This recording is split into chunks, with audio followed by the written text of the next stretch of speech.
Bonjour à tous, c'est Isadora Amel, bienvenue dans ce 8e défi live. Est-ce que tu m'entends bien? Est-ce que tu me vois bien? Est-ce que tout est ok pour toi? Dis-le moi en commentaire.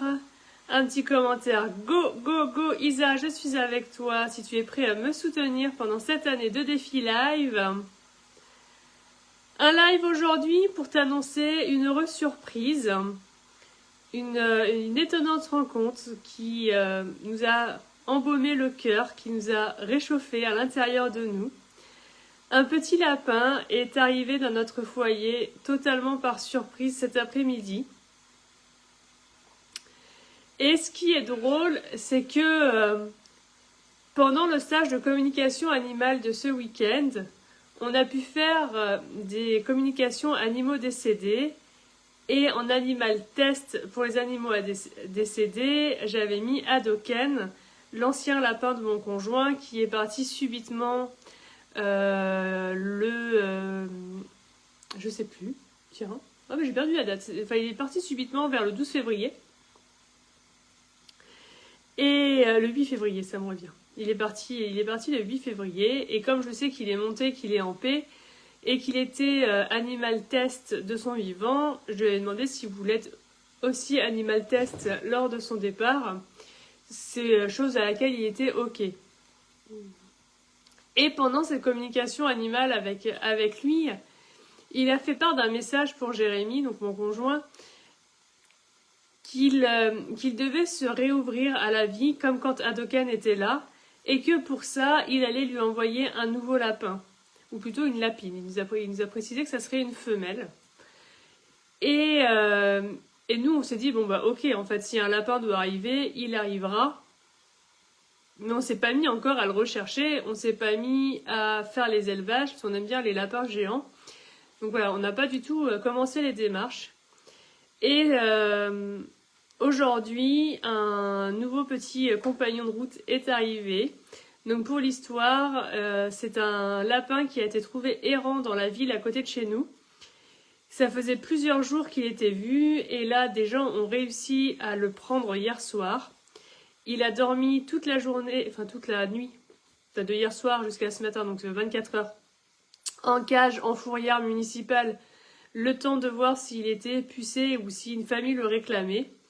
Et en fait, il partait dans le processus de mise en fourrière. Donc c'est-à-dire SPA pendant 7 jours, le temps de savoir s'il a une famille. Et s'il n'est pas réclamé, soit mise en adoption, soit euthanasie, selon si les SPA et les refuges sont pleins à craquer ou pas. La personne qui a trouvé ce lapin connaissait mon conjoint d'une relation de travail et en fait l'a appelé en demandant si on voulait récupérer ce petit lapin en famille d'accueil. Le temps de voir si il a une famille ou pas, s'il a des soins à faire ou pas. Donc c'était hors de question qu'on dise non, qu'on laisse partir ce petit loulou en cage, surtout qu'on avait tout à la maison pour faire son enclos, son dodo, ses jouets, enfin voilà, on avait tout gardé d'Hadoken, on avait tout simplement tout nettoyé, mais on avait encore l'alimentation, on a le foin, on a juste couru acheter quelques légumes frais pour lui. Mais voilà, donc là on lui cherche un nom. Je vous mettrai une photo en commentaire. Si vous avez une idée de nom pour lui, on est preneur. A priori c'est un bébé, c'est un tout petit lapro, il est magnifique, il est noir et feu. J'ai regardé sur Google les races de lapins, ça serait peut-être un lapin hanovérien. Ou appelé aussi, je crois, lapin chèvre, on n'est pas sûr, on sait pas d'où il vient.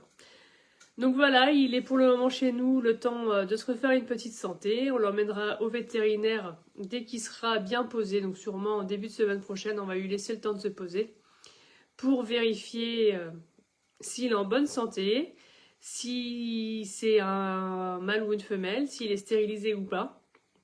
Enfin voilà, on fera le petit bilan de santé avec le véto. En attendant, voilà, il reste chez nous.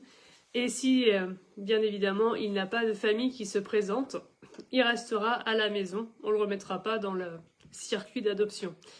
Parce que, voilà, si on peut éviter les refuges déjà surchargés, Donc voilà, si tu as une idée de nom pour un lapin, alors a priori ça serait une lapine. Enfin, moi au niveau énergétique, je sens l'énergie d'une lapine. À vérifier en faisant le sexage. Mais voilà, si tu as un nom, une idée pour ça, tout ce qu'on aimerait que ça reste en rapport avec Hadoken. Donc le Hadoken, c'était une boule d'énergie que s'envoyaient les combattants dans Street Fighter. Voilà. Donc ça lui allait très très bien. C'est vraiment une boule d'énergie formée par le ki dans les mains. Et c'est pour ça que Hadoken s'appelait Hadoken, qui était très énergique et travaillait beaucoup en énergie. Là, c'est un lapin qui est plutôt doux, qui est très serein, qui est très confiant, curieux.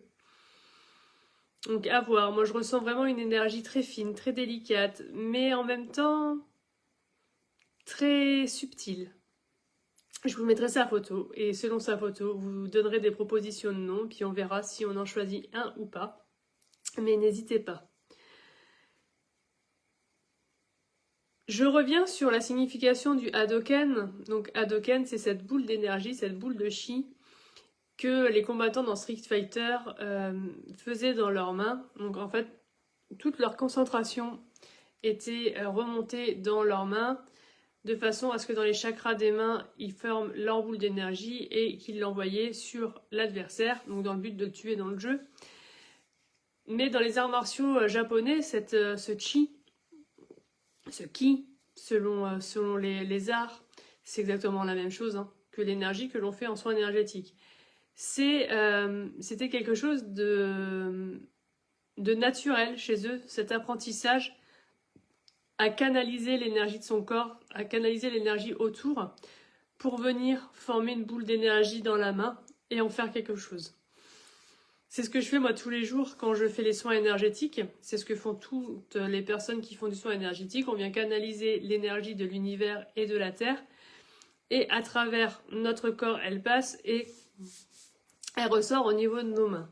Donc quand on est canal d'une énergie comme le Reiki, le Laoshi, ou toutes sortes de Reiki, d'ailleurs, il y en a plusieurs, ça se fait naturellement en fait. La lumière prend le chemin naturellement. Mais c'est aussi quelque chose que l'on peut faire soi-même, que l'on peut travailler, que l'on peut apprendre dans le Qigong. Quand le Qigong est très bien fait, ce jeu d'énergie est travaillé, cette circulation d'énergie et ce pouvoir d'énergie, ce transport de chi dans les mains est travaillé. Tu peux toi-même apprendre à travailler ça simplement en te concentrant, en visualisant ta lumière qui parle de l'intérieur de toi, qui va suivre un chemin, qui va traverser tes bras, puis tes mains, et en fait venir dans ces chakras des mains. Dans ces chakras des mains, une fois que tu sens l'activation, tu vas visualiser cette lumière qui sort. Donc d'abord, tu peux la faire sortir en faisceau, ensuite tu peux faire grandir le faisceau pour qu'il devienne une boule, et après tu fais avec les deux mains. Donc moi je te conseille de faire séparément une main, séparément une deuxième main, et après de faire les deux mains ensemble, par toujours ta visualisation et ton intention de faire ressortir ton chi intérieur, ton énergie vitale, ton énergie de vie, avec cette intention que tu ne donnes pas ta propre énergie de vie, mais que tu canalises l'énergie de vie de l'univers au travers ta propre énergie de vie pour qu'elle ressorte. De cette façon-là, tu ne vas pas te fatiguer. Contrairement au magnétisme, bien souvent des magnétiseurs sont fatigués ou récupèrent potentiellement les maux et les maladies de leurs patients, parce que en fait ils vont donner leur propre énergie et après ils sont à plat pendant 3 jours quand les protections ne sont pas suffisantes. Là on travaille vraiment avec l'énergie de l'univers, l'énergie qui est autour de nous, et on peut même aller plus loin en fait en travaillant avec l'énergie des plantes, l'énergie des arbres. Si tu as une forêt à côté de toi, tu peux récupérer l'énergie des arbres aussi au travers toi, au travers tes mains, et en former une grosse boule d'énergie. Et après cette énergie, tu mets une intention dessus. Tu peux mettre une intention de soigner quelque chose, de soigner la forêt, de soigner des arbres, de soigner un dragon, de soigner un animal, de purifier de l'eau, de la dynamiser, un aliment, peu importe. En fait, peu importe ce que quelle intention tu vas mettre dessus, du moment où elle est pure et emplie d'amour. Et tu vas voir qu'à force de travailler ça, tu vas réussir à devenir ton propre canal d'énergie, et voire même tu vas pouvoir commencer à faire des soins sans t'en rendre compte, simplement parce que tu as ce circuit énergétique qui s'ouvre en toi, et tu travailles tes mains et la sortie d'énergie de tes mains. Et de là, en fait, juste avec une intention pure et sincère, le soin va se faire. Plus tu vas travailler ça, plus ça sera puissant, plus ça sera facile, plus ce sera fluide. Et tu verras qu'au bout d'un moment, tu auras juste simplement à mettre l'intention de faire un soin à quelqu'un ou à quelque chose, que de suite, tu vas sentir ton canal s'ouvrir et tu vas sentir les énergies circuler. Parce que du moment où tu mets ton intention, avant même que tu le mentalises, en fait, dans ton cœur, dans ton âme, ce choix de mettre cette intention est déjà là. Donc tout va être anticipé et tout va se faire avant même que tu ne le penses. C'est assez chouette d'en arriver là. Alors je suis désolée, je me suis fait piquer par un moustique tout à l'heure et du coup ça me démange le menton. Donc je suis désolée de me gratter. Mais au moins tu peux voir que la vidéo elle est 100% authentique, que je ne cache rien. C'est voilà, ça me gratte, voilà, je ne vais pas me retenir de me gratter, hein, je me gratte. L'énergie que tu vas canaliser comme ça va avoir un grand pouvoir pour toi parce que dans un premier temps, elle va circuler à travers toi. Cette énergie est très intelligente. Si tu as des distensions, si tu as des blocages, si tu as des limitations, si tu as des petits nœuds énergétiques, avant de ressortir pour aller vers l'autre, elle va d'abord traverser tout ton être et venir te nettoyer, te purifier toi. Donc tu te fais un auto-soin à chaque fois que tu vas mettre une intention de soin sur un arbre, une plante, un animal, un humain. Peu importe. Du moment où tu vas mettre cette énergie en mouvement, elle va venir t'auto-soigner avant tout. Autre chose, plus tu vas travailler le ressenti de ton énergie, plus tu vas te reconnecter à ton corps et à ce que ressent ton corps au quotidien, voire même au moment près, enfin à la minute près, à la seconde près. Tu deviens très sensible, tu deviens très conscient de toi-même, de ton corps, de tes corps énergétiques, ce qui va faire que tu vas pouvoir anticiper des postures, tu vas pouvoir anticiper des réactions par rapport à ce que tu vas sentir de l'énergie des gens qui t'entourent. Le fait de travailler aussi en énergétique comme cela va t'aider à avoir une plus grande conscience de toi intérieurement. Tu vas avoir conscience de tes défauts. Pas des défauts, c'est... j'ai ce mot qui me vient, je ne sais pas pourquoi. Mais tu vas avoir vraiment conscience de tes parts d'ombre, de tes blocages, de tes maux énergétiques. Parce que tu vas sentir l'énergie qui travaille. En sentant l'énergie qui travaille, par exemple, tu vas sentir l'énergie qui travaille dans ton genou droit au moment où tu vas faire un soin.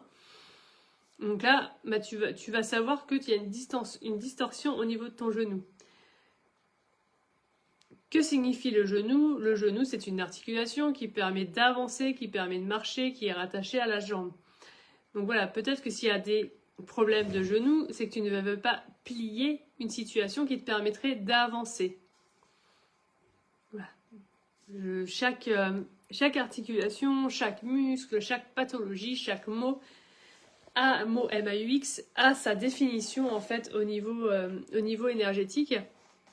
C'est ce qui permet. Alors il y a des super bouquins qui ont été faits comme Le Maladie de Michel Oudoul et je crois qu'il y a Jacques Cartel qui en a fait un aussi, je ne le connais pas mais qui a priori est très bien.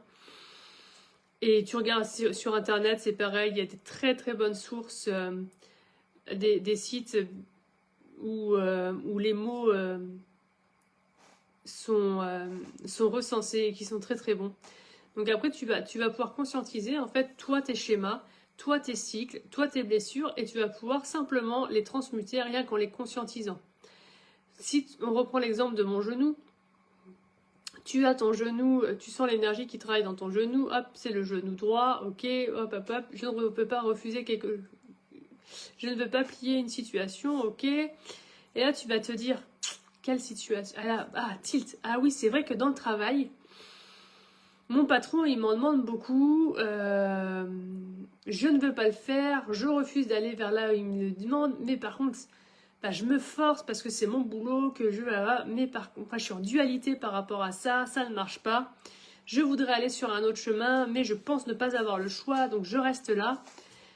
Voilà, la situation est trouvée. Hein. Poum, allez. Le genou, il est là pour te dire, hé, garçon, fille, tu n'es plus sur le bon chemin. Il est temps de t'arrêter. Comme tu ne veux pas t'arrêter, ben moi je t'arrête avec la douleur, avec la pathologie. Ben tu vas t'arrêter peut-être 3 semaines, un mois et demi, voire plus. Prends le temps de réfléchir à ce que tu peux faire. Et une fois que tu as fait ce travail-là, tu es grandi, tu t'éveilles, tu as pris conscience de quelque chose, tu as transmuté quelque chose. Et ça va revenir. C'est un continuel... comment on dit ça? C'est en perpétuelle évolution. J'ai un peu de mal avec mes mots aujourd'hui, je suis désolée. Tu verras, ça m'arrive très très souvent. De vouloir parler et de ne plus savoir les mots. Je sais pas. C'est comme si du moment où je les pense et qu'ils arrivent à ma bouche, ils ont disparu. Ça m'arrive très souvent, je m'inquiète plus, donc ne t'inquiète pas non plus. Et tu vas voir que quand je suis fatiguée et que je canalise, des fois les mots ils sont pas dans le bon sens, dans la bonne phrase. Mais c'est pas grave, on me comprend quand même. Et ça fait rire tout le monde. Et voilà, c'est rigolo aussi. Et là j'ai mon conjoint qui est en train de me dire « Ouais, c'est rigolo ». Voilà, il est mort de rire. Et en fait, tu vas voir que tu vas faire un travail intérieur sans t'en rendre compte. J'aime beaucoup la communication animale et la pratique du soin énergétique pour le travail intérieur. Parce que du coup, tu n'as absolument pas l'impression de faire du travail intérieur. Ça devient fluide, ça devient simple et c'est efficace. Et tu n'es pas là en train de te dire « Ah, j'ai pas fait ma méditation du jour, je me suis pas connectée à moi-même, j'ai pas fait ci, j'ai pas fait ça. » Voilà, en fait, là, simplement, tu es dans ton apprentissage de la com ou du soin énergétique et pouf, ça se fait tout seul. C'est ça qui est magique. C'est que le travail intérieur, l'évolution que tu fais, pour moi, ça ne devrait pas être un fardeau. Tu ne devrais pas être en train de te dire « Oh là là, il faut que je travaille sur moi, il faut que j'évolue, il faut que j'enlève mes blessures, machin. » Parce que là, en fait, ça devient mental. Et c'est chiant. Enfin, moi, je prendrais pas de plaisir, en tout cas. Hein. C'est comme quand on va à l'école, on te met une tonne de devoirs, bah, tu rentres chez toi, oh, faut que je fasse mes devoirs. Bah ouais, ça te prend pas, t'as pas envie, parce que t'as autre chose à faire. Alors que là, bah, c'est inclus dans un mode de vie, dans un savoir-faire qui est accessible à absolument tout le monde, ce qui permet en fait que bah, tu évolues sans t'en rendre compte, tu changes de style de vie, mais vraiment tellement fluidement et doucement que tu t'en rends pas compte. Si je regarde en arrière, j'ai commencé les soins énergétiques en 2016, non 2017. 2017, oui 2017 j'ai commencé par là. J'ai commencé les soins en 2016-2017 parce que ma maman est décédée en avril 2017 et j'étais tout juste formée au premier niveau de Reiki, parce que c'était pas moi qui m'étais occupée vraiment d'elle pendant sa connaissance. Moi je faisais que les soins bien-être, donc il y avait quelqu'un qui s'en occupait encore. Il y avait Nathalie qui s'en occupait à ce moment-là. Nathalie, si... Oh, j'ai des feux d'artifice derrière moi, c'est trop mignon. Je sais pas d'où ça vient. Ouais, c'était beau. Je parle de ma maman, des soins qui ont été faits pour l'accompagner dans son décès par Nathalie et par moi-même. Et là, il y a un feu d'artifice qui se met dans l'écran. Mais c'est juste waouh, quoi. Merci, maman. Merci, merci, merci, merci. Et donc voilà, quand j'ai commencé les soins énergétiques, donc en 2016-2017, c'était pour accompagner ma maman dans sa fin de vie et mon chien qui était malade. C'était les deux raisons qui m'ont fait arriver à ça. J'étais encore gendarme, donc salarié, un poste qui prenait beaucoup d'heures de travail, qui n'était plus du tout aligné à ce que je faisais. J'étais célibataire. Je vivais en casernement et 90% de mon temps, je le passais à m'occuper de mes parents. La vie m'a emmenée tout doucement sur quitter le salariat, ouvrir mon entreprise, apprendre à dire non aux autres, à me dire oui à moi, en couple, avec une fille et mes chevaux à la maison. Comme quoi, hein, et on m'aurait dit en 2017, quand ma maman est décédée, le soin énergétique et le travail intérieur va t'emmener à ça, je ne l'aurais pas forcément cru. Avoir les chevaux à la maison, c'était mon rêve, certes, mais je ne pensais pas qu'il allait se faire si rapidement. Et surtout, j'aurais jamais pensé en 2017 que je quitterais un jour la gendarmerie. Pour moi, c'est le métier que je ferais jusqu'à mes 60 ans. Même si ça me plaisait plus forcément, même s'il y avait des choses qui n'allaient pas. Donc, en fait, sans s'en rendre compte, le fait de se réaligner, de réajuster ses énergies, d'enlever ses blocages, d'enlever ses schémas, de nettoyer le transgénérationnel, de nettoyer le karmique, ça nous emmène sur un chemin qui nous rapproche de notre rêve, année après année, et dans une telle douceur et une telle fluidité qu'on ne s'en rend pas compte.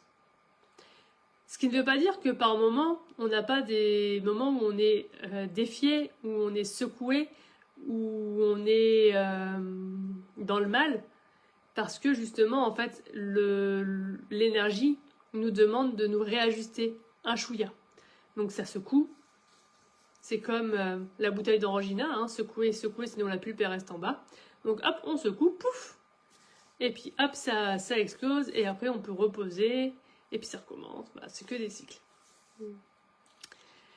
Si tu souhaites te former à la communication animale, sache que je fais des stages très régulièrement, soit en présentiel pour le moment du côté de Redon, à côté de chez moi, voire potentiellement je peux du côté de Vannes, parce qu'il y a une salle que je connais, que je peux louer facilement. Donc ça peut se faire aussi du côté de Vannes. Après, je me déplace pour faire des stages chez toi en semaine ou pendant les vacances scolaires s'il y a déjà minimum 6 personnes d'intéressés. Donc si tu as un groupe d'amis de 6 constitués, je peux me déplacer chez toi pour faire des stages. Donc c'est sur devis, hein, parce qu'il y a les frais kilométriques à prendre en compte. Et sinon, je fais des stages collectifs et en individuel, en distanciel, via une plateforme de visioconférence. Donc si ça t'intéresse, n'hésite pas à me contacter, je te donne les infos. Idem pour les soins énergétiques, je fais des stages en présentiel ou en distanciel, en groupe ou en individuel, c'est tout pareil. Des fois, je peux même mixer les deux, faire des stages en fait de 4 jours. Alors je les fais surtout l'été quand c'est les vacances scolaires pour pouvoir caler.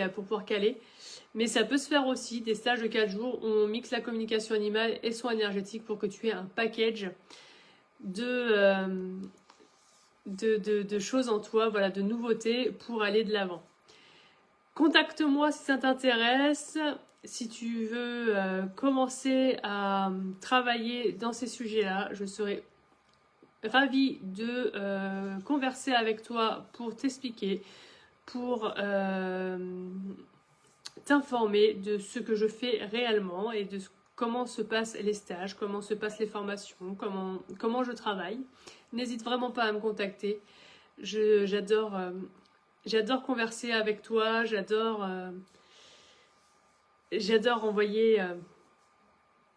envoyer des messages voilà, d'information, voire même on peut s'appeler.